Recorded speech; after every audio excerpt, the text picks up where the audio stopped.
शिवसेना उद्धव ठाकरे के नेता शरद कोहली ने उद्धव ठाकरे के जन्मदिन के अवसर पर उन्हें शुभकामनाएं देते हुए राज्य सरकार और बीजेपी पर तीखा हमला बोला। उन्होंने कहा कि राज्य भर से शिव सैनिक अपने नेता को शुभकामनाएं देने पहुंचे हैं। इस दौरान कोहली ने उप मुख्यमंत्री एकनाथ शिंदे पर निशाना साधते हुए कहा कि उन्हें पहले अपनी स्थिति देखनी चाहिए और आरोप लगाया कि बीजेपी उन्हें राजनीतिक रूप से कमजोर करने में लगी है। उन्होंने मुख्यमंत्री पर भी कटाक्ष करते हुए दावा किया कि उनका राजनीतिक भविष्य भी खतरे में है। केंद्रीय मंत्री नितिन गडकरी और बीजेपी पर हमला बोलते हुए कोहली ने आरोप लगाया कि एजेंसियों का इस्तेमाल कर विरोधियों को परेशान किया गया। उन्होंने कहा कि राज्य और देश के युवा इस राजनीति का दबाव जवाब देंगे और ये सभी बयान शरद कोहली ने उद्धव ठाकरे के जन्मदिन के कार्यक्रम के दौरान दिए।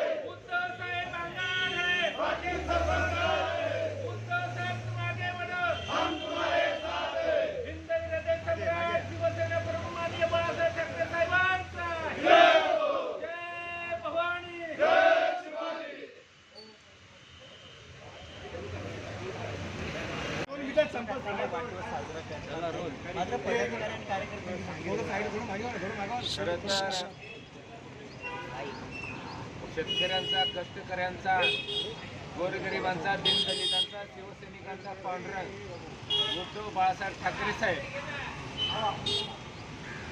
त्यांचा आज वाढदिवस आहे आणि वाढदिवसाला त्यांना शुभेच्छा देण्यासाठी महाराष्ट्राच्या कानाकोपऱ्यातून शिवसैनिक जमलेले आहेत. खरं तर पंढरपूरच्या पांडुरंगाला भेटल्यानंतर जी सुख मिळत नाही, जी समाधान मिळत नाही, की मातोश्रीमध्ये असणारे शिवसेना पक्षप्रमुख उद्धव बाळासाहेब ठाकरे साहेबांना भेटल्यानंतर, त्यांचं दर्शन घेतल्यानंतर तेवढं सुख आणि समाधान या महाराष्ट्रातल्या शिवसैनिकांना भेटतंय. त्यामुळे त्यांना आज वाढदिवसाची शुभेच्छा देण्यासाठी सर्व शिवसैनिक उपस्थित झालेले आहेत. उपमुख्यमंत्री एकनाथ शिंदे म्हणतात की कालच्या आंदोलनानंतर मोठ्या नंतर बेगानी शालीने आपलं मुळामध्ये गद्दार उपमुख्यमंत्री एकनाथ शिंदे, तुमचं पहिलं बघा, तुमच्या ताटात पडलेलं गाढव काढा. मुळात आता तुम्हालाच घरचा रस्ताही भाजप लावणार आहे लवकरच. भाजपनं तुमची आता शिर्डी बांधण्याचं काम सुरू केलेलं आहे. त्याच्यामुळं तुमच्यात काय चाललंय तुम्ही बघा, आमच्यात वापरून बघायला जाऊ नका.